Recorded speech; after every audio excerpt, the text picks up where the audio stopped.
Ramblations. Ramblations. Ramblations.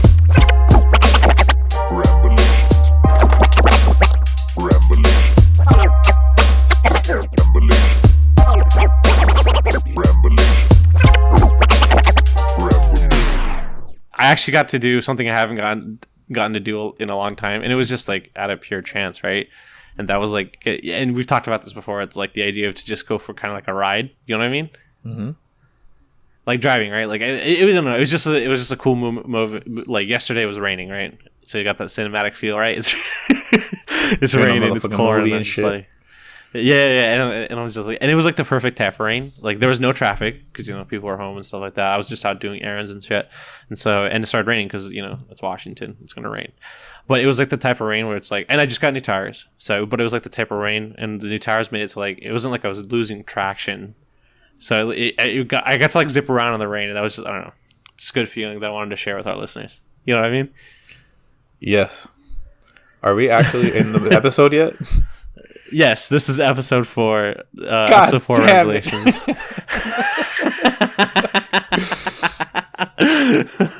Episode 4 coming at you, peoples. What's up, baby? Yeah, there's your cold open. Wow, I thought you were describing what the cold open was gonna be, and you just you opened so cold that I had no idea. I don't know if our listeners have like really acute ears. I have to do because I try to make the quality for this baby for those acute ears. But like, I don't know if you noticed, but we shaved off a little bit from the end of the track because our music master, the man behind the music machine that we have at Ramblations, Mike Wayne, was able to remix the old track and actually give us a few new ones. So if you stick around till the end. For the outro today, I'm going to play one of the old or one of the new tracks, and then we'll probably use it for the intro for the next one. All the love to Senor Mike Wayne. That man, what a gift to the world. Yeah, I mean, he delivered for like, yeah, I think this is like, I don't know, like he's part of the Ramblations family, right? Like he's our music man, and so it's just cool. Like I think he's helping us usher in whatever the next evolution of the show will look like. You know what I mean? 100%, man. 100%. Yeah. Anyways, today's topic we're gonna be talking about like we kind of touched on it like on episode 1 where like the new console generations come out, like the PlayStation 5, the Xbox Series X, and kind of the Switch is kind of being like a passover till Nintendo might come out with like a Switch Pro or whatever they might do next. But we wanted to take a look back at like the last console generation and kind of the things that we see in like, maybe game design, but maybe like even technical design, stuff like that. And, what we could maybe look forward to and what these things might change into or morph into as they keep going forward. Right. Yeah, for sure. Just with like the closing of the year and us digging into our, quote unquote new generation games. It's good to look back and kind of understand how did we get here? What do we enjoy? Well, me and Daya were putting together a list of just like what games came out that we really enjoyed this last year that we would want to talk about, and it was really nice trip down memory lane that we also want to go through it with you guys. Yeah, I mean, like, I don't know.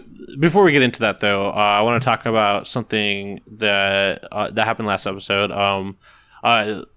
We gave a lot of praise to Cyberpunk for cultural representation stuff, but like like we said in the episode, that stuff can really toe the line between like being actual good cultural representation, but also being tokenistic or maybe even like appropriation, right? And so like I said, there was genuine reactions I saw on things like Twitter or YouTube or whatever what have you, where people were really happy to see things like Maori tattoos in the game or like. Even like Asian culture and stuff like that. But as we learn, as you read and become more educated, you find out maybe that wasn't how it seems. 2 articles we came across, and they'll probably be linked if you follow our account on Twitter, and you're getting your information from there. You'll be able to take a peek at these looks, but I highly suggest doing it. One of them is about how there's some of the people that are involved with Maori culture in New Zealand. Have talked about how they felt like the facial tattoos more come off as appropriation. And The Wire, or Wired? Wired. Was it? Give me a second. Was it Wired? Okay, yeah. Wired did a cool article about how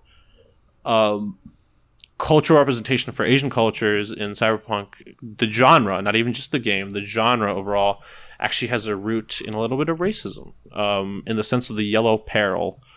The yellow peril was, around the 80s, when things like, for example, Blade Runner was made and stuff like that.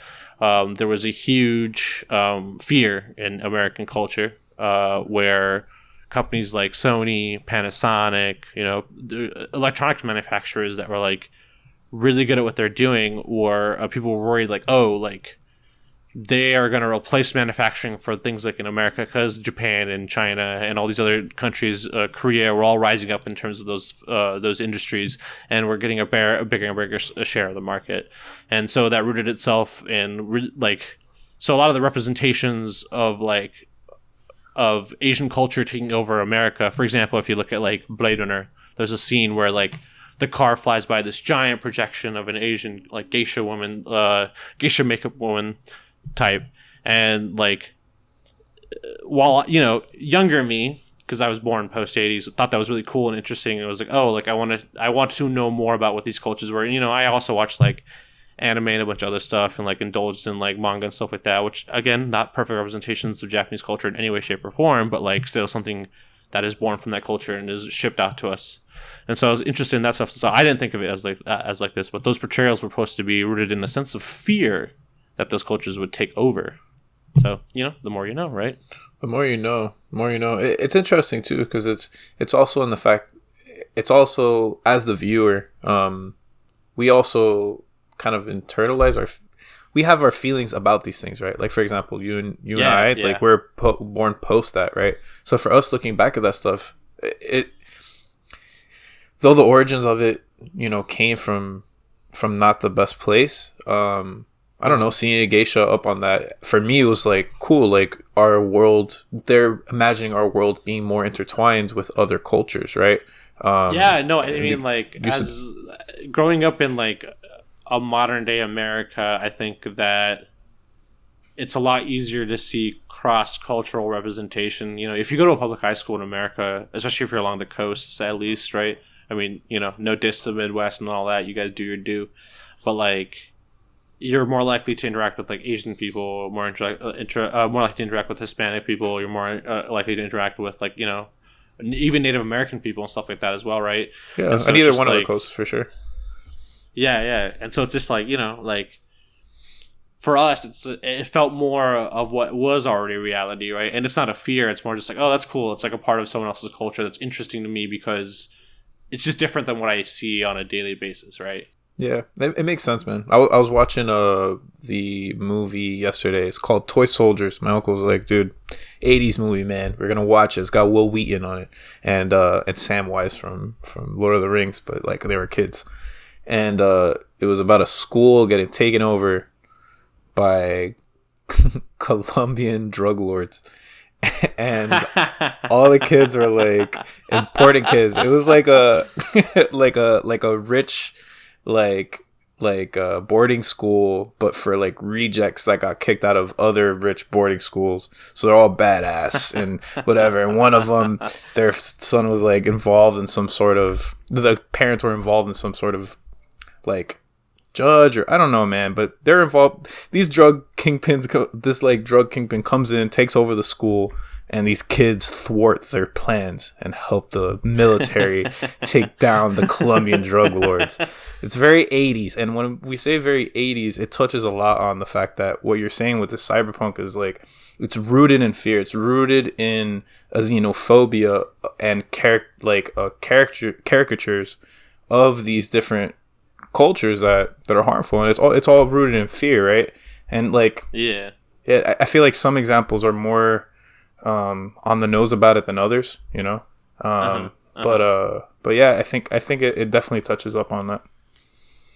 Yeah, I mean, I think we were talking about this earlier when we had first, like, I came across this article and we shared it across each other, just like, ruminate on it a little bit, think about like what this means for what we implied earlier in episode 3, and like we were like, part of it is also that like me and you have a really big, like when people talk about benefit of the doubt, our benefit's very, very large, right? And I think that's because like I don't know. We've seen a lot of things in our life, but we at the same time, it's just like you got to be hopeful for fellow humans, right? You know what I mean?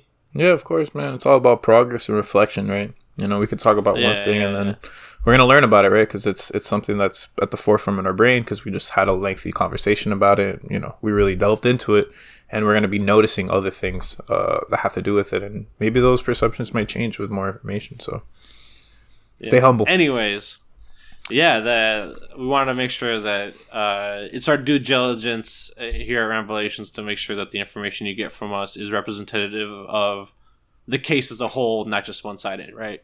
Yeah. Ramblations. Let's get into some games, man.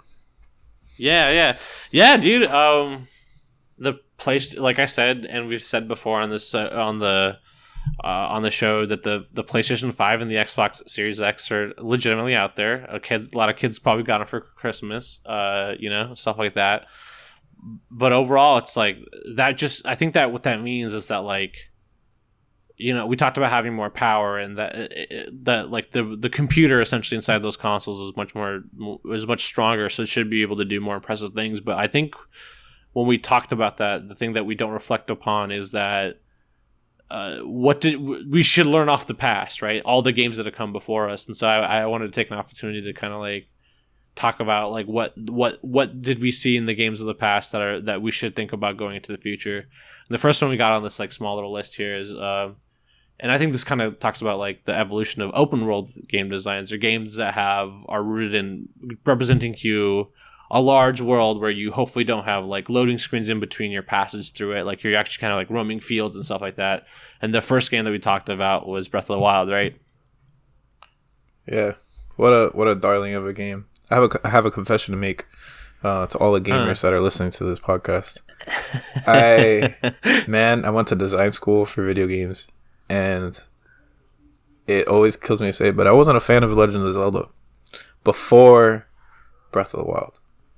And yeah, it was just, for me, I love adventure games, and I love the sense of going on an adventure and like kind of disconnecting, and like I travel a lot by myself, you know what I mean? So I'm very like drawn to those type of games.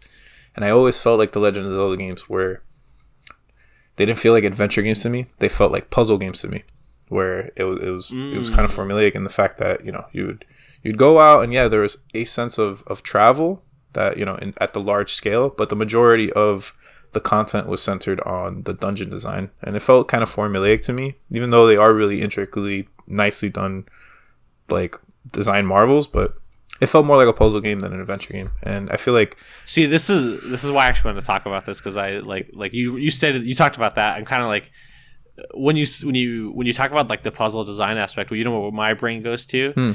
I think that was the weaker. Like there is puzzles in the game that are really cool, especially in the open world. Like you can be walking around and you might see something weird or out of place, and it might actually be a puzzle to get an item, right?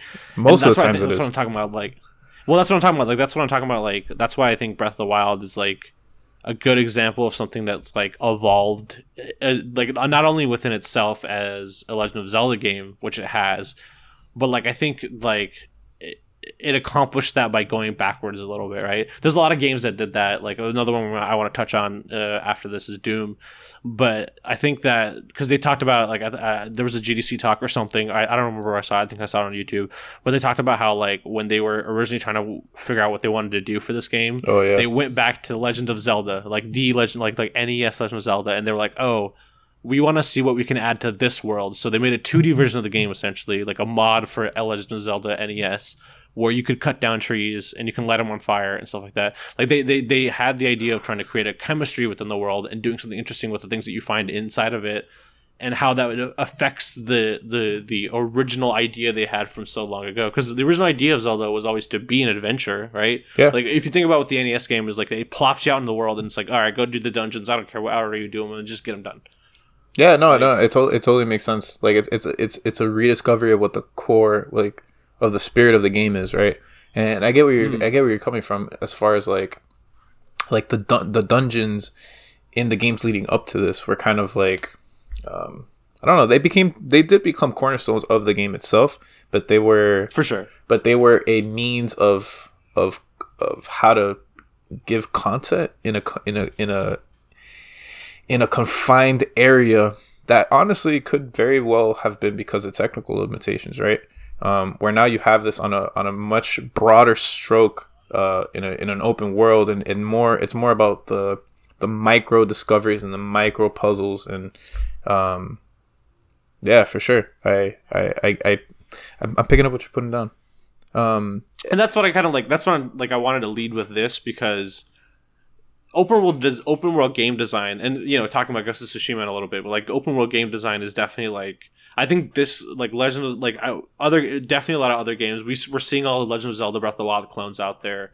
I know there was the one that Ubisoft just did, and I don't want to be dismissive of those games by saying that they're clones of a different game, but that's just how kind of it is sometimes, right? Dude, they Ubisoft. Ubisoft, bro. I straight up saw an advertisement on Instagram today, a straight up advertisement that said, yo, this game is like if you mixed Assassin's Creed Origins with Zelda. Like an unofficial Ubisoft advertisement, bro. I was like, damn. Like, they're doing it themselves, man. And like, honestly, like, all right, bro, you're taking one of their more popular, successful franchises and mixing it with a darling like Zelda, and you're like, yo, we did something like this. So, I don't know, man. I mean, even like, if you look at like, we had the gacha game, right? Even going back, like even a different angle entirely. The mobile games came out, there's these games where you can get these heroes if you deposit coins or whatever, right? You get in-game currency or of some sort, and you pay out to get better heroes to give you more in-game currency, right? And that was a big thing in Japan and mobile gaming, and even in America, you've seen a lot of it. But like, someone's like, what if we did Breath of the Wild and threw that in with gacha design, and then bam, you got Genshin Impact. One of the most money, like the biggest money making machine since I think Fortnite, to be honest, in a way. You know what I mean? Yeah, I see it, man. And it makes you wonder of like, with the success of games like this that no one really would have imagined,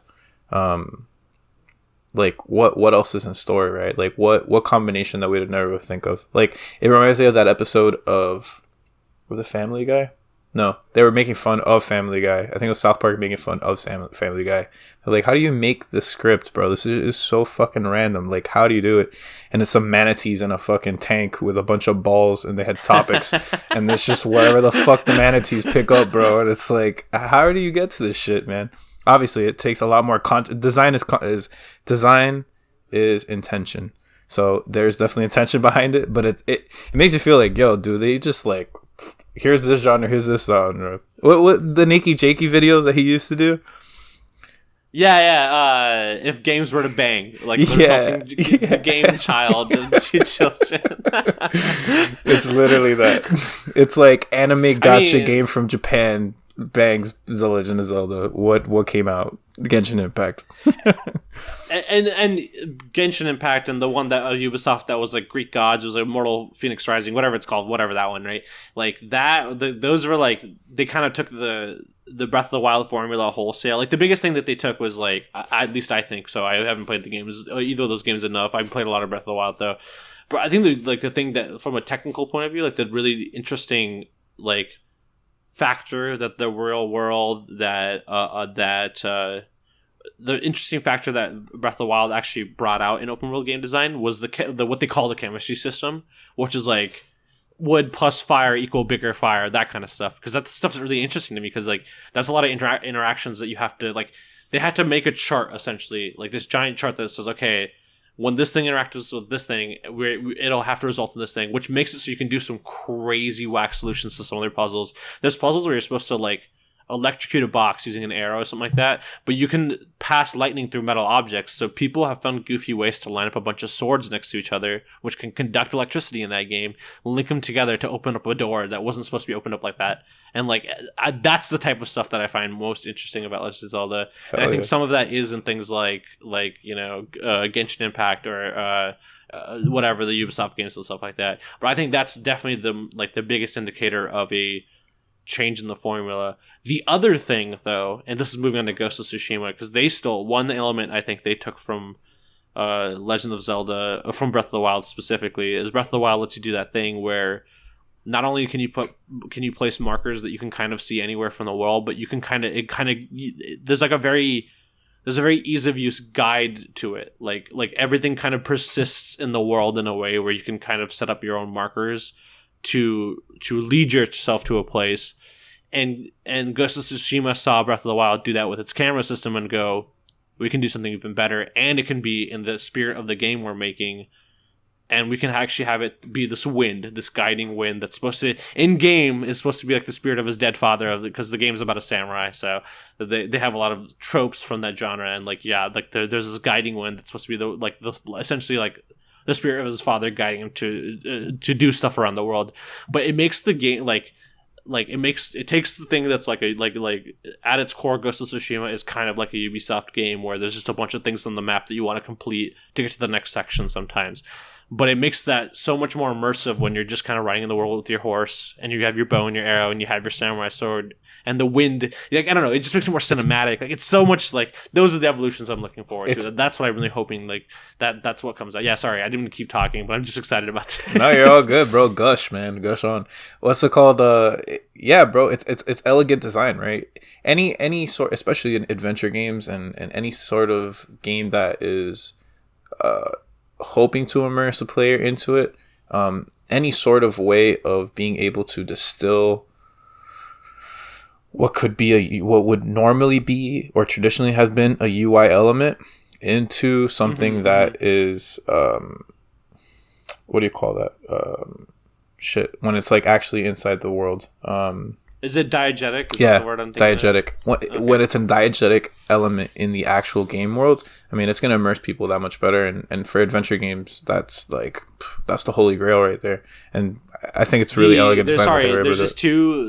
There's just two games that come to mind that really did the diegetic like UI thing that really, like, I still think about to this day. The first one was even a generation before this, which is like, looking back on this game, I still think about it a lot, which was Dead Space 1. Hell yeah. Great horror game. Yeah. I know you were going to say that. Love that game. Yeah. Yeah, because, dude, the thing that, like, I liked that game a lot when I first played it because it reminded me of, like, Resident Evil had kind of fallen off at the wayside at that point. Resident Evil 4 was like before Resident Evil 7 and before like the remakes came out. They tried doing this weird action direction. Yeah, and like 5 and 6 were kind of weird. Like they just weren't as fun. There was design flaws. Blah blah blah blah. I can keep going on about that, but I don't want to talk about that. But Dead Space was cool because it was a different, like the sci-fi take on it was nice. It was nice to have like the zombie shooting elements, but like in a scenario that is very different than like a village or like a haunted house or whatever, right? And so like that was cool. But the other thing that really like was that like kept the tension of that game correct was everything you do. If you're crafting ammo, if you're crafting a new weapon, it's all happening in real time. You have to look at like the menus pop out of your character or your gun, like all the live stat stuff is all there. It's all diegetic, and it made like the horror element of that game work way more because you never knew you could be sitting tension there doing something where it's a constant tension to every single action that you're taking. The Division 2 also did it, which is more current gen, and I don't think is well received of games. Jedi Fallen Order. Yeah, you're right. Jedi Dude, Fallen Order. I love that of the like if you take like the Dead Space tension of like whatever you're doing, it's gonna happen like in real time. So you have to be careful about when you're doing things, and then mix that in with like Metroid Prime's like 3D like maps. Yeah, dude, they did a great job with that. And the thing about Jedi Fallen Order is like it, and Dead Space does this as well. It's like it speaks to set dressing, right? Like it makes you feel much more like you're playing a Star Wars game, or you're playing a sci-fi horror game, or whatever. Yeah. They looked at what would be traditional just UI elements and made them part of the world, and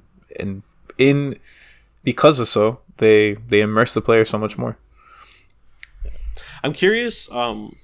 Do you think that these are signs of polish, or do you think they're signs of they wanted to build like I'm saying, like I think for me when we look at them as a resulting thing, as part of the package that they came with, they feel much more like they're pushing the genre forward or they're pushing design forward. But do you think when they were designing those things originally, it was more of a thing like, because I can see it being like, oh, wouldn't it be cool if the life bar was always there kind of a thing? Like, oh, his life bar should be his, on his spine and stuff like that, and all the menus should be in the game. Or is it something that they had to come in from like day one where no, we're doing this thing to the world? And do you think those types of decisions will impact game design and going forward? Yeah, I mean, So obviously, like I'm not 100% sure. I wasn't in that room, but Obviously, at least I'm just talking about your perspective. Yeah, for sure, okay, for sure. Sorry. No, you're good. But I think specifically for some of those, like Jedi Fallen Order's map coming out of BB-8 or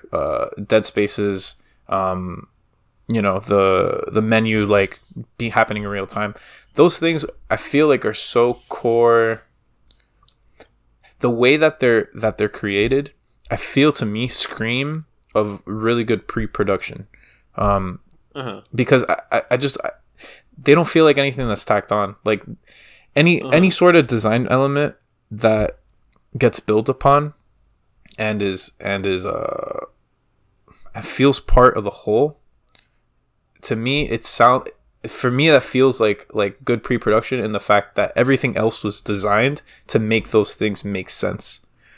I feel like when you find some sort of element that it's like, yo, that thing is cool, but nothing here is allowing me to is telling me to enjoy this, right? And like the rest of the game doesn't support this thing. I'm trying to think of I saw actually a great YouTube video or series if you want to watch is Mark Brown Game Maker's Toolkit. Game Maker's Toolkit, yeah. Fantastic resource if you want to learn more about game design. And he was talking that his most innovative game of the year for him was Watch Dogs Legion.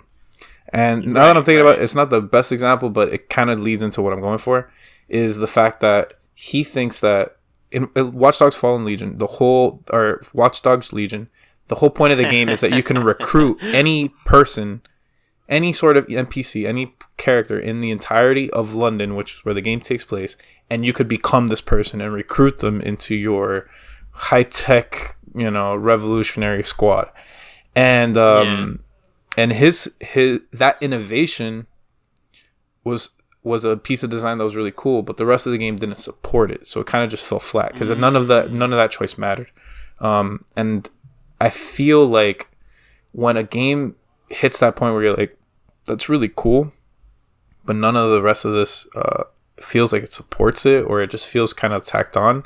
For me, that feels like that was something that was done late in the game, so they didn't have the design time to, like, the polish time to make it feel part of the whole, versus things that are like, wow, that was really, it feels part of this. It makes me feel more immersed. It makes me feel.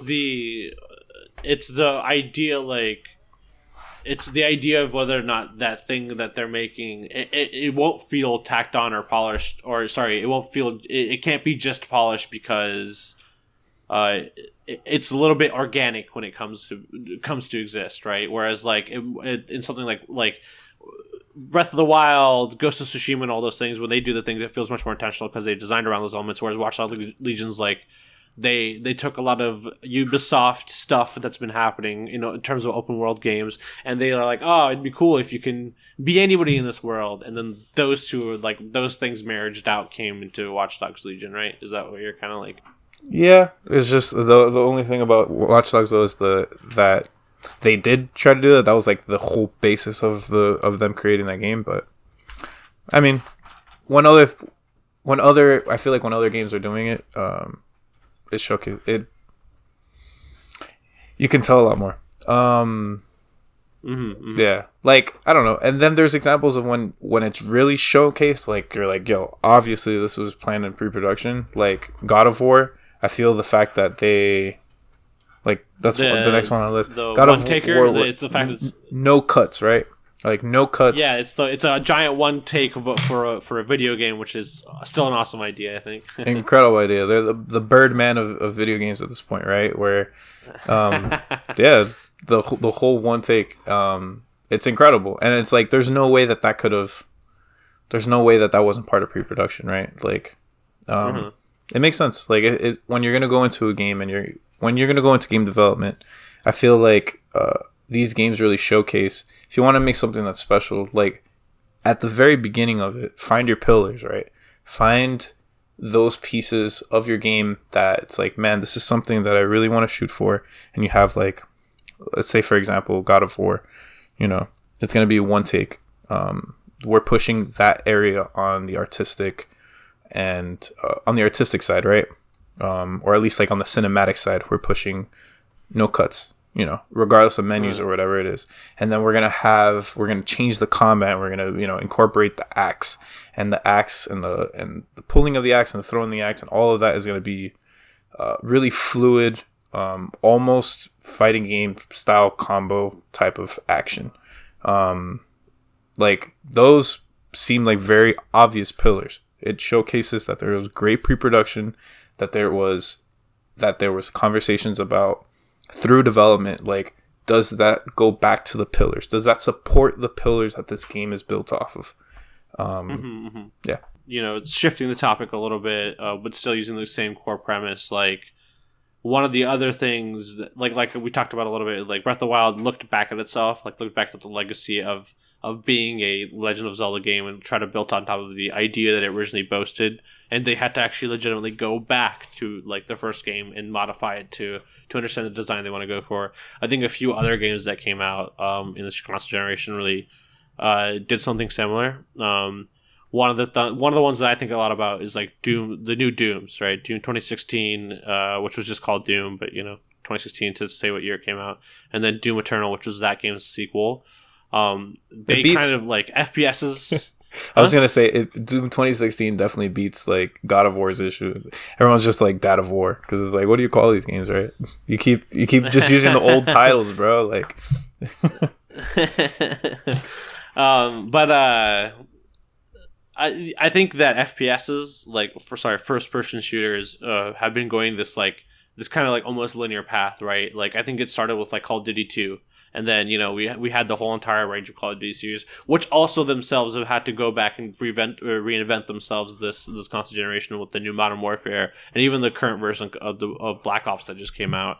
But I think Doom like looked at like where FPSs are going, and it really saw this big hole. And it was like, there's this missing aspect of these kind of more cut and dry, grimier, arcadier first-person shooters. You know what I mean? Yeah, like because like Doom 2016 and Doom Eternal have this thing where they look back at what made Doom, the aspect of how you move around, how like what you're shooting and how it feels, and they reinvented on top of those ideas, and that's what kind of came to be, and also were very beloved products, right?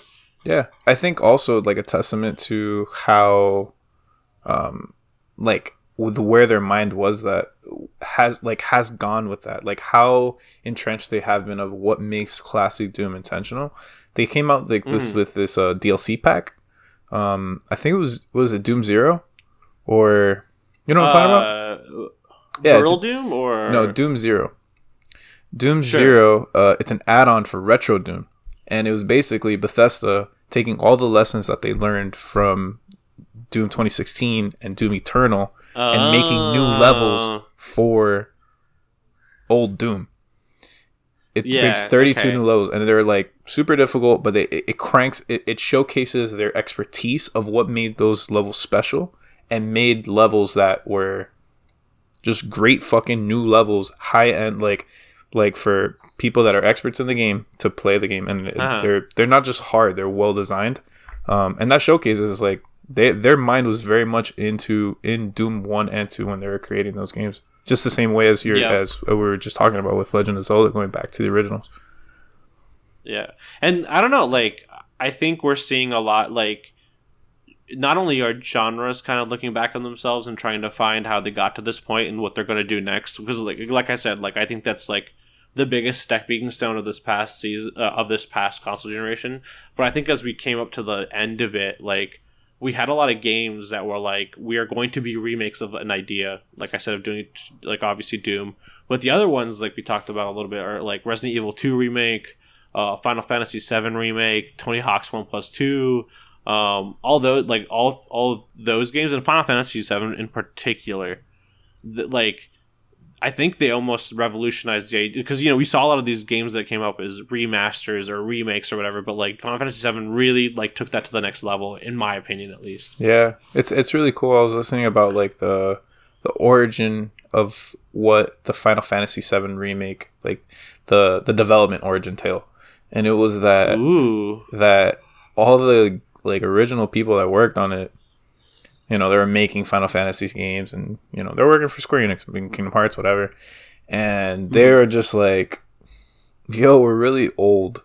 Like, we're really old. They're gonna do this shit eventually. Like, if we're gonna do this correct, let's have the team that actually worked on it work on this, and like worked on the originals." And they just got the boys together, and you know, the band back together, and they're like, "Oh, let's remake this." And I think when you do that, it's cool in the fact that it's not a group of people that experienced it, and it's not they're like, "Oh, like I experienced that when I was younger, and you know, this is what I thought what this game meant to me." But you also have the people that, and I'm sure a lot of their team consisted of that, with like, "Wow, this game is really special to me. This is the reason why I'm here at Square Enix, and I'm gonna work on this beloved, you know, friend like title that, you know, defines who I am as a game developer." But also, you have the original people looking at it and being like, "Yo, the PS1 was really hard to develop on, man. We had a lot of limitations, and this was what we saw in our head, and we finally have the ability of showcasing that more so than we did in the past, much more so than we did in the past." So that's, I don't know, it's really cool. Yeah. Speaking about it, it like makes me think of when George Lucas like goes back and like touches up on Star Wars, but this is good because it's a full remake and not just, hey, we went back into Final Fantasy VII original and we added some some high quality assets into it. It's also like Final Fantasy as its own game design like saga. Do you know what I mean? Like going from like the turn-based action series to things like 13, 14, and 15, right? Or like, sorry, 13, 15, because 14's an MMO. With 13, 15, and now 7 remake, like I feel like they got tired of just making a thing with menus. You know what I mean? Yeah. I mean, and it makes sense that Final Fantasy VII was, well, actually 15 was the one that, wasn't 15 the one that started the whole action RPG like take on it? Yeah, it was much like when 15, like 13 was still very menu based, but like when 15 came out, like you had the we're gonna start this conversation. You had the more Kingdom Hearts like combat Here we system. go. Yeah, and I think they like Final Fantasy VII was the real. Like, they took that idea of having a menu while action is happening and trying to meld those things together. And I think you saw other games do this in the past. Like, if you look at things like the Fallout series, you got 1 and 2, which are isometric RPGs, right? So you have the camera at a high up position and you're following, like, these little pixelated characters as they do actions. And it evolved into a thing where you have a first-person game kind of happening, and then there's a little bit of an RPG element on top of it that kind of ties it together, which, I don't know, you know, give or take, whatever you like out of those games. But, like you know, the menu fighting system, there are also laser-focused approaches that are still successful, right? Dragon Quest XI, Persona 5 Royale just came out. Like, people still love those games, but I think that the designers at Square Enix just wanted to do something different, so, like, they saw things like Kingdom Hearts 2 and stuff like that, and they wanted to build a Final Fantasy system around it. And I think they held the visual core or the vision core that is Final Fantasy 7, but still built around it. Whereas, you know, in my opinion, I think Kingdom Hearts 3 went the wrong direction with that. I agree, Dave. I agree. I agree very, very highly. I was, Kingdom Hearts 2 it's in my top 5 games of all time for sure. And I really, I actually didn't know that. Dude, I love that game a lot. I love both of them. I love the original 2 and Birth by Sleep. I played actually way later.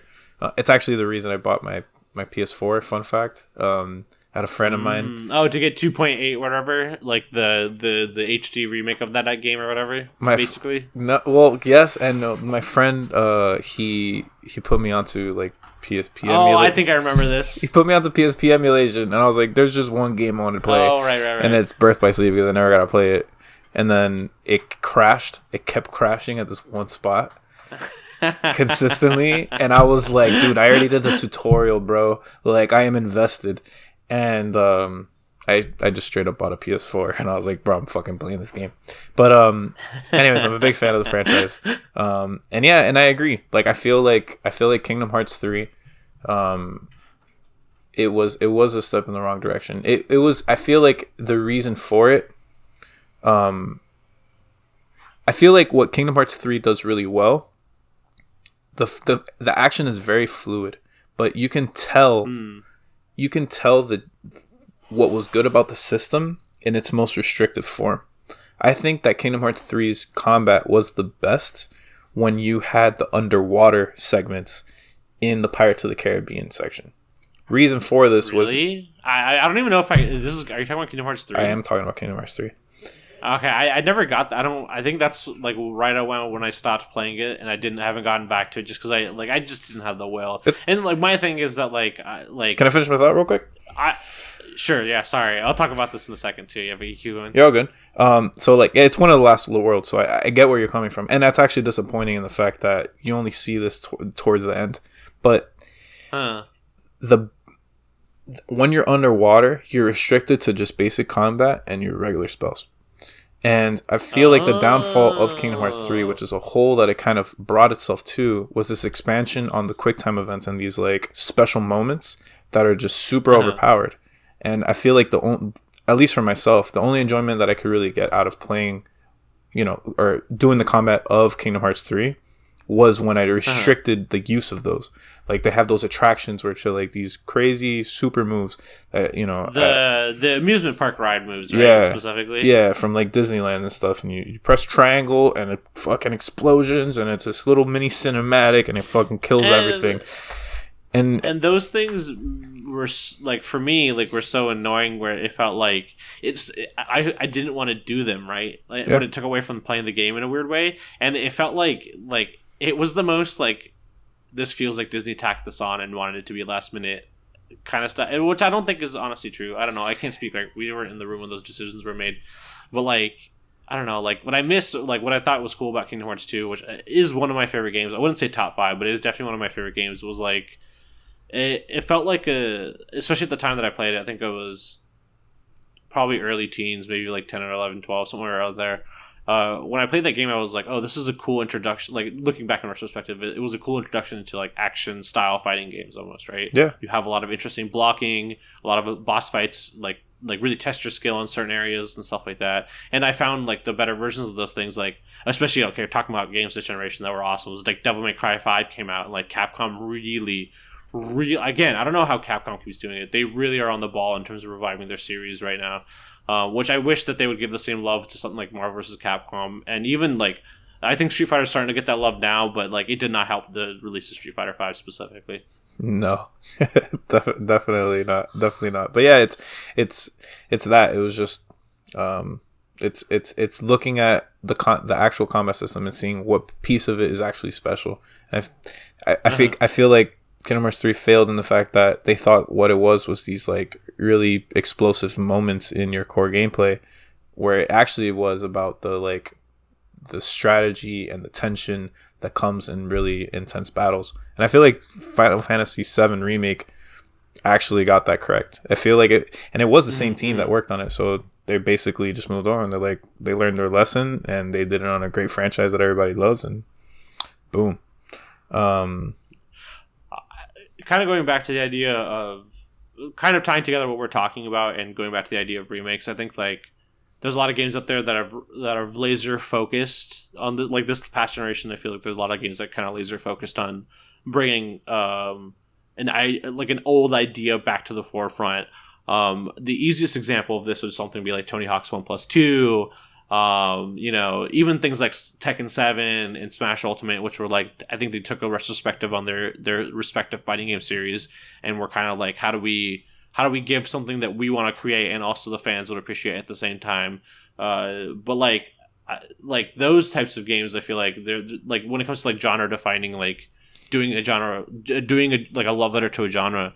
You talked a lot about things like Hollow Knight. I mentioned Bloodstained, and then there's even Ori and the Blind Forest and Ori and the Will of the Wisps, and and in some regard even Cuphead. Cuphead's more leans toward more Pac-Man, or not Pac-Man, sorry, like Mega Man type, but like the other games I mentioned, like they really laser focused on the idea of like a Metroidvania type game, and I think they showed that in this generation of games they revitalized that genre in some aspect, right? Yeah, I feel like these games they showcase where the indie space really shines, where a lot of AAA companies they're really trying to push, they're innovating on the big, right? On like what is like how far can we push this technology? Like what can we do to elevate that and make these massive titles? And as a lover of retro games, I love the fact that in the indie space, it is feasible at this point to create games that are continuations. Like they feel like direct continuations of the retro games that we love. Like we were talking about, even like amalgamations. Like I think Celeste does for the retro platformer. With like no, like I just don't think there was a lot of games that had that same type of idea. Even though the retro platform has been done for a while, but yeah, like what were you saying? No, it's exactly that. Like Celeste, for example, where it's like we're gonna take what makes 2D platformers great, like older 2D platformers, and really push that in a very simplistic package. Hollow Knight, Ori, Bloodstained, like these looked at the games that we love, like our Super Metroids and our Castlevania Symphony of the Nights, which were darlings of their time, AAA darlings. Like that's and just like straight up good games, like just great video games, like genre defining, like we said. Yeah, and they push those.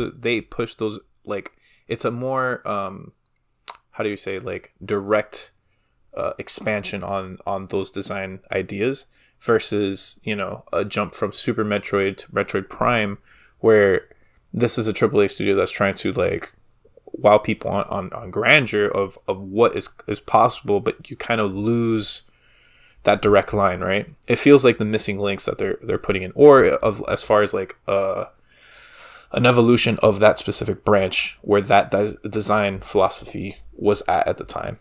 You know what I mean? Yeah, I agree 100%. And like, I don't know. I think overall, like kind of packaging together what we're kind of talking about in a general sense, I think that just like I've said a little bit already, that this generation really, I think it showed that we have come to an impasse as developers, and we need to kind of further push ideas. I think we're starting to see that even some gamers are getting tired of some of the stuff that we've seen together. I think there's a lot of reviews that I saw and things that push like Call of Duty to change itself and like Ubisoft games to change themselves, where like a lot of people start like they kind of see the ruse that we've built up as game designers over the year, right? Like we've done a lot of things to make a world seem more expansive and have a lot into it, but like I think it's finally come to a point where like us old dogs have to learn some new tricks to make sure that we can keep an audience engaged and to keep new people, even getting new people into the idea of game design itself. You know what I mean? Yeah. It's also interesting too, Dave, though, that like because of how big and diverse the demographic of gamers has become, different types of gamers are looking for different things. Like where we're feeling fatigue. Like if it wasn't for Call of Duty Warzone, like bro, I don't know why I would touch another Call of Duty game. It just specifically because I'm Facts. Like I have nothing that I feel like there's nothing new for me to discover there. But there's like my uncle, for example, he just plays Call of Duty because he loves it. It's something familiar. It's become like a pastime where it's just like for us where we're gonna play fighting games, right? Like dude, we still play fucking Third Strike. Like it's something that we're familiar with and comfortable with. Speaks more.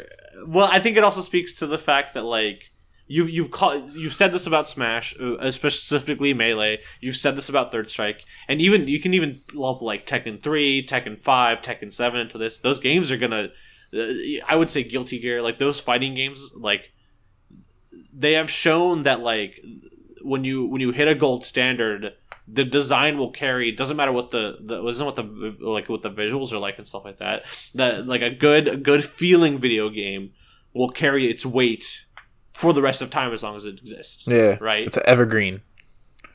Yeah. Yeah, I mean, yeah, exactly. It's just they're doing it on instead of seasons, like, where you get like fighting games when they're putting out seasons and stuff, it's just like, yo, we're gonna have a yearly update on what this is, and you know what to expect. They're your damn, I hate to say this because I have friends of mine that work this, but like, man, they're your fast food video games, bro. Like, you go to McDonald's, doesn't matter where you're gonna go, it's gonna taste the same. It's something familiar. You're gonna go to it, and it's your comfort food of familiarity within the package, right? Like, if you were into Modern Warfare 2 back in the day, and you jump onto a Call of Duty game now, yes, there's definitely been advancements on it, but the core of it, that's I feel like that's what they're selling, is a familiarity. It's you're getting this because it was like the old one, and you're gonna be able to jump right in. Same thing with your, I feel like your FIFAs and your NBAs and all those, NFLs, your Maddens, yeah, for sure. It's interesting to see too. Real quick, if I may. No, keep going. Sorry, I don't mean to keep interrupting you. That's no. You're all good, dude. You're all good. What was I gonna say? I think it's really interesting that, like, I was looking at like top games, like Metacritic, like best games of all time. Dude, like, for sure, really high up on those lists are like a couple of NFL games from like the Dreamcast era, like, just as we're like Madden 99, baby. Madden 99 is awesome, dude. And it's like, but it makes sense because this was when they were innovating on that space where they were like actually like super pushing hard on what does a 3D sports game look like, right? And it's interesting where we've gotten like, those were some of the greatest games of all time because they pushed the limits of what those games could be, and we've gotten into that point where it's like, all right, they're there, and it's just a polish pass as you continue going forward. It's just it's interesting to see the difference between what time could do, right? You've tickled something that I didn't even think I'd talk about until now, and like, I think that this generation of game also has a lot of genres that were lost to time now. One of those is the arcade sport game. Where is our SSX? Where is our, like, Tony Hawk kind of brought it back. Like, that's one thing that I'm really glad we saw. Tony Hawk brought it back, but like, I want a good NBA Jam game, something that does interesting. Because like, the best NBA Jam game is still the 2D arcade game. Yeah, like they have never, like, they've tried to iterate on the genre so many times, but it just hasn't worked. Where's my NFL Street? Where's my NBA Street? Like, I you know where they put those? I know it's what? Well, at least like NBA, like they have blacktop mode, right? They have blacktop mode and but it's not the same. It's not the same. Know it's not the same. I know. And FIFA does their street ball like mode, right? Like, I feel like they're like, all right, people kind of want this, so we're gonna put it in there. But I get what you're saying, bro. Like, I want Exhibit screaming at me to fucking throw my football while I'm playing. I want to do a dunk contest. The NBA Street dunk contests were hilarious. You could set up props on a court and jump over them. That was so awesome. Dude, they're great. Like, dude, yes, you could play a Super Mario on the on the GameCube version again. Yeah, dude. Yeah, that's awesome. Yeah. Dude, I miss, you know which one I miss too? I miss freaking on the boxing front. Ready to Rumble Boxing was awesome. I had a great time with that game when that game first came out, and it was just arcadey fun. Like, I don't know. I mean, I know one that you haven't mentioned yet, and I know one that you missed dearly. Which one? Can you get? I want you to guess at what I'm thinking of. I want you to guess. Just one solid guess. I know you're not gonna say Blitz. I think what? No, but that's a cool game. I like that game. Which one? No, I don't know. What do you got for me?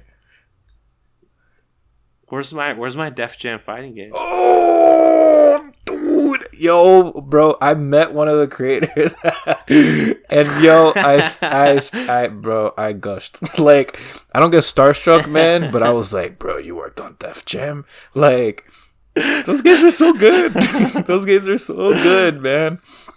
Damn it, bro. We also, talking about things that have unfortunately kind of like passed on with this genre, I don't think we'll see a Metal Gear Solid game that is of quality for a while. I like with Konami, with Kojima going on to do things like Konami has license, and Kojima went on to make Death Stranding, which is a cool video game. I honestly like it a lot. Bro, you don't want Metal Gear pachinko machines, bro? I think it's the future of the franchise, bro.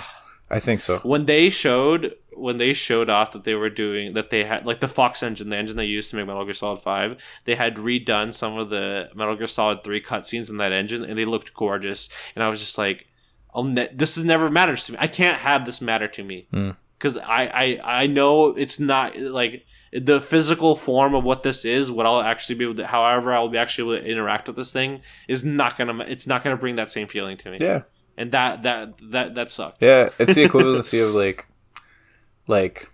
the last Indiana Jones movie, where you're just like, this, you can't let it tarnish. You can't let these things tarnish why you love those, right? And I get it, like, in games and in film and a lot of things, like, you become such deep fans that, like, when you see like an entry kind of like, yo, this is gonna be bad, and you watch the train wreck happen, you become such fans that you're just like, yo, like, don't touch this precious thing that I love, right?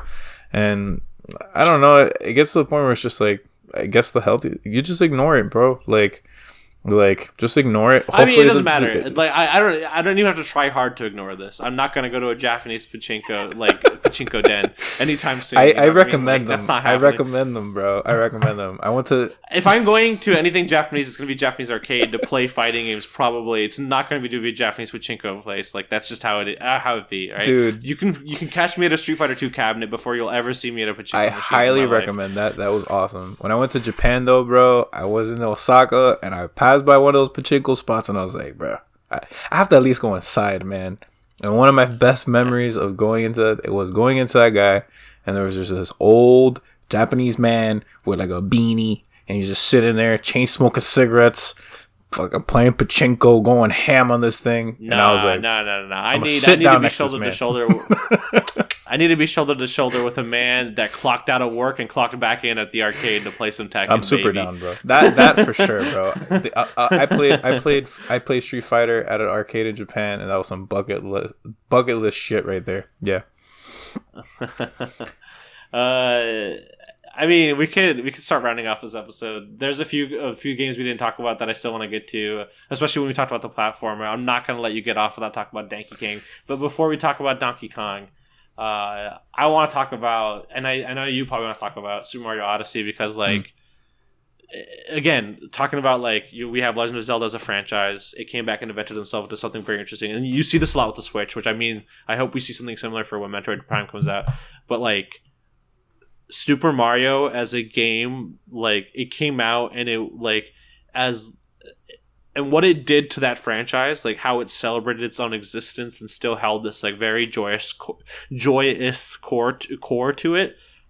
Dude, that was awesome. Like when you do the New York City level and you do the whole entire song. Yeah, bro, I wasn't ready. Like, I didn't know that I was punching in my ticket on the Feels train. Oh yeah, yeah. Actually, yeah, dude. So Mario, it's exactly that. It's a celebration of what makes Mario in its entirety special. And at the same time, I mean, and they tagged in, they like, in like going back to design, like, they tagged it in so you can play 3D Mario, but they also give you some taste of 2D Mario at the same time. But yeah, what were you saying? No, it's exactly that, dude. They did a great job of celebrating the past and showcasing that there's still experts in that field, while also pushing, you know, what does 3D platforming mean? Like, what is the evolution of that? I think they did a great job.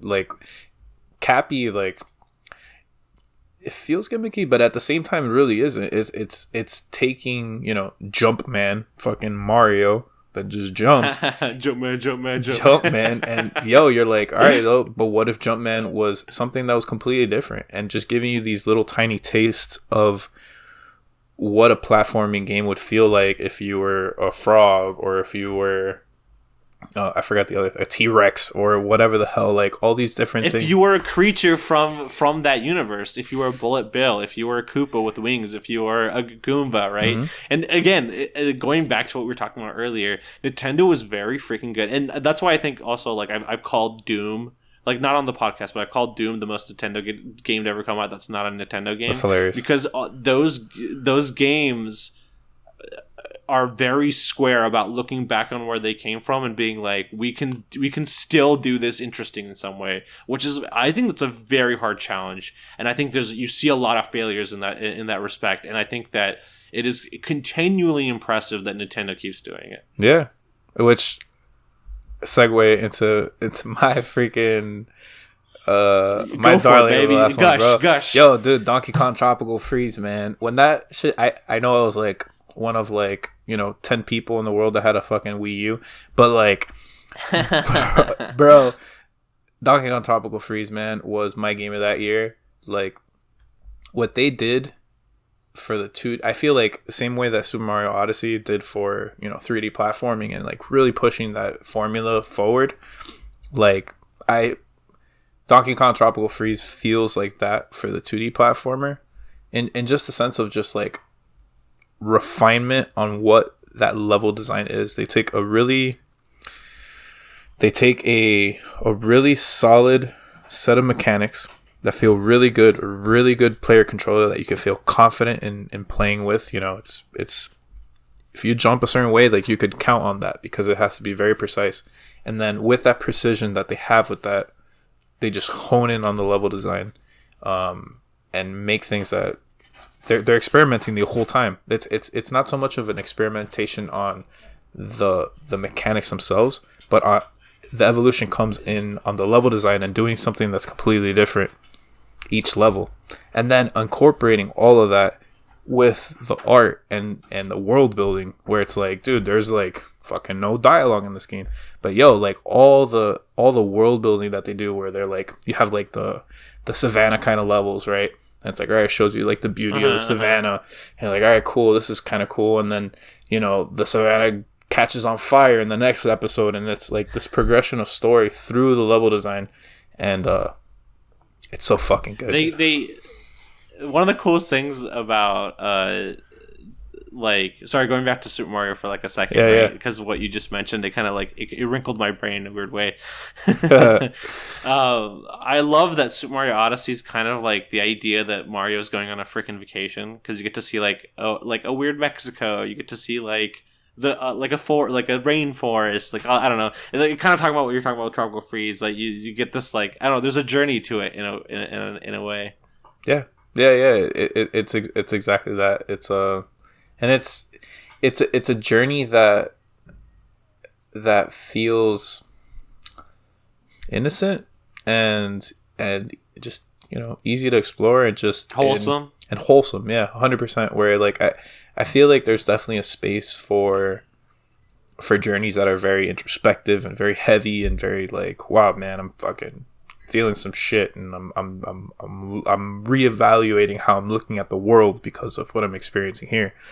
But at the same time, you just want to smile and just like, oh, dude, that you're discovering something that's just wholesome, and you just want to discover it just because it makes you feel good, Literally, my roommate, when I got Super Mario Odyssey, actually, Mike Wayne, thank you very much for the audio. But when our friend Mike Wayne, he was having a really bad day, and I was trying to really console him and listen to him, but I had just gotten Super Mario Odyssey, and I was playing that while he's telling me about his terrible day. And he is just watching me have such a fucking genuinely good time, just laughing at all the discovery that's happening in Mario Odyssey, that he was like, bro, why the fuck am I feeling like that? And you're feeling like this. Fuck this. And he went and bought the Super Mario Odyssey edition of the Switch, and that's how he got a Switch. Nice. Wow. That's good. So yeah. I love it. Yeah. A few honorable mentions. The episode's kind of running on, and I think we got a good chance to ramble, and I want to maybe start shutting down things we loved that weren't like we didn't want, like we haven't gone in depth too much. We talked about we both have in our notes. We've talked about how we love the idea that the Star Wars franchise is back. I think there's a lot of people out there that kind of like, oh, I wish there was more originality instead. But like it's cool to see things like, I think Jedi Fallen Order was kind of original, so that was a good game. Definitely. The Battlefronts are kind of coming back a little bit. I actually played a lot of Battlefront 2, and it's like after they did the updates where they took out all the microtransactions. I played that and it too. Was like, so good. Honestly fun. It's honestly fun. So good. So good. And like, I mean, dude, like Squadrons looks dope. Sorry, yeah, Squadrons looks dope. I would love like the VR flight sim. I mean, it's not really a flight sim; it's much more of an arcadey thing. But like, looks awesome. I haven't played it myself, but like I've heard very good things. I played it. It's great. I played it just on TV, but I have a VR headset at this house, and I'm gonna jump into that shit for sure. Nice. We have in our notes, we've talked multiple times about how much we love Marvel vs. Capcom, and even though Capcom's trying to, maybe there's there's rumblings out there that there may be Marvel's doing good again, Capcom's doing good again, so maybe we'll see that eventually. But like something that took its place in terms of that style of game that like really did capture our hearts, Dragon Ball FighterZ, like it was the same idea almost. Like you take a beloved franchise or set of franchises and you go, hey, like we can make this into a team up fighting video game, and dude, me and you've crushed so many hours on that game, so that's definitely something that's awesome. So good. And if you guys want to like, man, watching like Goichi like in like just fighting game tournaments, I feel like Dragon Ball FighterZ is such a great game of just like turning on and it has a great esports narrative, entertaining spectator esport, so much fun. Yeah, and if I'm talking about a fighting game, again, I don't want to keep harping on it, but like Tekken 7 got me. Like I never played Tekken as much as I had until Tekken 7 came out, and then like you could gush a little bit, bro. That's your game. People, if you don't know, Daya is a Tekken 7 aficionado, man. This guy plays this damn game. Not true. I don't deserve the term aficionado because there's so much left for me to learn, and I know that. That's why I love the game so much, is because like. It's the type of fighting game where like every time you fight a new character or whatever, there's so many characters and stuff like that, and like it just makes you feel like you're always learning. Smash Ultimate came out this year, and I don't want to touch on too much upon like Nintendo's weird tumultuous relationship with that scene. So there's also that. Another honorable mention would be Into the Breach, one of the like coolest indie games to come out in modern time. It was Kaiju Chess. Loved that game. So good. So good. Yeah. We touched briefly on Cuphead, but I wanted to give it another shout out just because like it was just cool to see a unique and interesting art style. Yeah. Her story. It was a interesting game, like kind of early in the generation, but I really enjoyed the fact that they took live action like acting. And that was the characters and the visuals of the game. They brought back the FMV. They did the FMV different, and it worked. It worked very well. Very, very well. What else? Hypnospace Outlaw. I just want to give it a shout out because I thought it was cool where you play a game where you're basically playing a web browser. So if people are interested in that idea, go check that out. You want to go back to the 90s and dial up? There you go. There's your game. Yeah. And then... Spider-Man had a lot of game forays, but like some were successful, some of them weren't much. But like 2018, Insomniac gave that franchise like a good shock to the chest. Yeah, I would say. Yeah, and the new Miles Morales, I feel like it's a nice, it's a smaller package, in as far as like length of story, but they really polished that level. And the first day I ever got Spider-Man, I brought that game home. I made myself a blender full of frozen margaritas because that's what I wanted to have that day. And I got drunk and I just swung around. I didn't do any of the missions. I just fucking collected shit and swung around and got drunk off frozen margaritas. And I highly recommend that. Sorry, that's a great image. GTA had its time to shine. Honestly, like GTA. Is that even last generation anymore? Yeah, no. Current GTA 5 I would not say that's the game when it comes to Rockstar's studio. Red Dead Redemption was awesome. I don't want to give it too much praise because there's always a story of crunch to make it happen, which sucks. Let's see what else we got here. CD Projekt Red did great with Witcher. They're having some, struggle with Cyberpunk right now, obviously. Last of Us 2, controversial game. I thought it was cool. From a purely design point of view, it kind of functions as a best of when it comes to Naughty Dog games. Definitely. There's a chase sequence. There's a bunch of stuff that just like if you've never played a Naughty Dog game and you want to see what they can kind of offer, and you want to have a taster palette that's 35 hours long, then check out Last of Us, I guess. Hell yeah. Just cinematically beautiful. Yeah, I another a really short shout out to if there's a studio that I think is awesome that I think doesn't get enough praise, maybe Arcane. They brought us Dishonored 1 and 2. They also did they did the new version of Prey, which was awesome. Hell yeah. I have one. I have one, bro. Really... Arc System. Oh yeah, go for it. Arc System, man. Last generation. That studio. For sure. It feels like heyday. Capcom, man, what that studio has been able to do. I know we talked about DVFC, but like just across the board, man. I mean, no, dude, new Guilty, like, in terms of a fighting game kicking off the next generation, for it to be a Guilty Gear game, yeah, bro, yeah. I can't, like, I wish I could express to listeners that don't play fighting games like how awesome that is, but like I don't know how to put it in a way that would make sense. Like it's just awesome. It's just a great, like, it's gonna be fun. When April rolls around and that game is out, I'm going to be playing it a lot. For listeners that don't know, it's a game that is a very technical fighting game that is something that you could, like, what is it? I would say it's like easy to learn but hard to master type of game where you could just sink yourself into it, and like the tournaments, like, go ahead, Daya. I feel like you got a better job with that. I mean, it's a classical Japanese fighting game franchise that had, like, one of the coolest things about, like, one of the coolest parallels between sports and esports is the idea of the narrative. You know, a great example of this in regular sports would be like the '90s Bulls, right? The chick championship wearing team, like, it is like they had a grip on the game of basketball. And I think when it comes to fighting games, Guilty Gear has a really, like, there's some deep divides, especially in Japan, where it's really big, where, like, certain arcades are considered dojos for, like, learning a certain style, almost, that kind of stuff. It's hard to, like, it just has that very intense, like, not only does it have that really intense real world narrative to it, but, like, in, like, the type of game it is, the technical mastery you to be successful at it, the amount of time you have to dump into it, and, like, your mind has to play chess, but in real time speed, right? And that's what a fighting game kind of is. And I think that Guilty Gear really does that element correctly. Yeah, with an incredibly innovative and iconic art style where they make 3D models look two-dimensional and then flip to 3D when it's like the moment for like a special. It's fucking beautiful. If you're at all interested in fighting games, check out Guilty Gear. Yeah.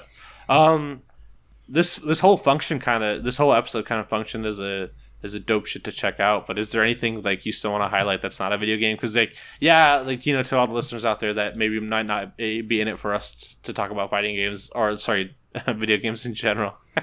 Yeah. As just for our closing dope shit to check out, I would say go watch Soul. Soul just came out on Disney Plus. It's the newest Pixar movie, starring Jamie Foxx, and it's really good, man. They tackle some really existential concepts. I feel like it's a studio that was really confident after a movie like Inside Out, and it's kind of an evolution of that kind of storytelling, or those kinds of topics, and really kind of just getting into it's some like meaning of life type of movie, but for like a full audience, you know, because, like, you know, it's Disney and Pixar, so they still need to appeal to kids. But man, this is one also really for adults. It's for all ages because it tackles on you know, someone who is inexperienced in life, like someone very young, and what they can look forward to with life, and, you know, what the things that they're scared of life becoming, that's not what you should be focusing on, and versus also someone who is later in life and having them, you know, after being beaten up and going through life, and life is hard, but looking back on it in a positive, reflective light that can help the next generation. It's a beautifully done film. Yeah, I'm gonna check that out definitely soon. You covered we covered games. You covered a movie. I'll try to take on the mantle of music.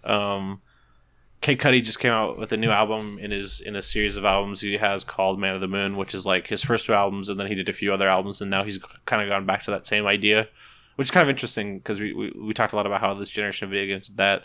But yeah, he just came out with a new Man on the Moon album, Man on the Moon 3. I don't know if there's like a colon or something like that to it, but I definitely would check it out on, you know, whatever music listening service or whatever you use.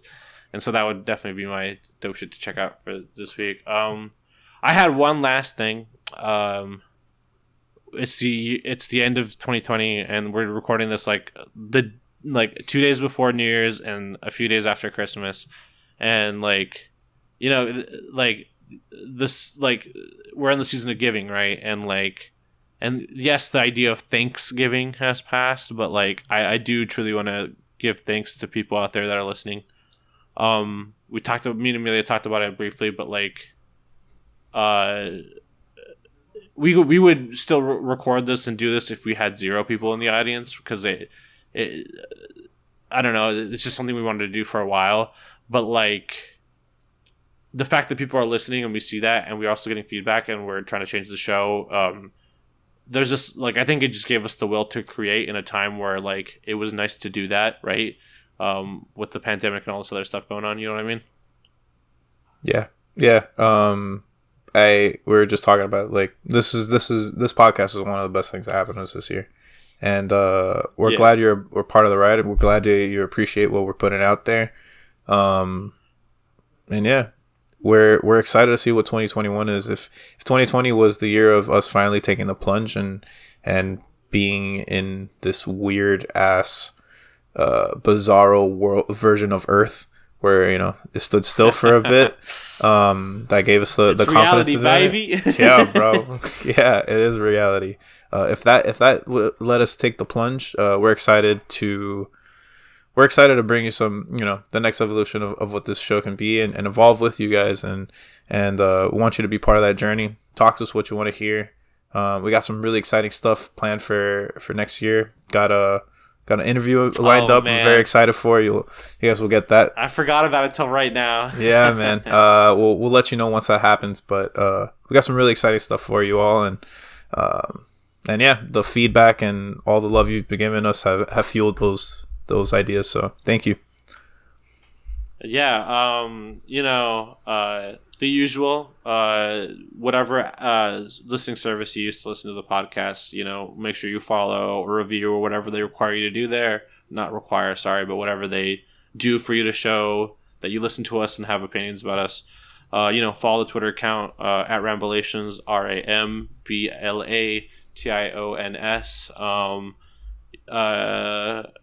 And then the Instagram's the same, right? Yep, Instagram, Ramblations. YouTube, same thing. Yeah. YouTube, same thing. But yeah, see you next year probably. I don't think we're going to record an episode between now and New Year's at this point. No. Have a happy New Year's, everybody. Get fucked up, but get fucked up responsibly. We love you. Yeah. And yeah, like I promised, we'll play you out to one of Mike's new tracks. But yeah, we'll see you guys next time. Peace.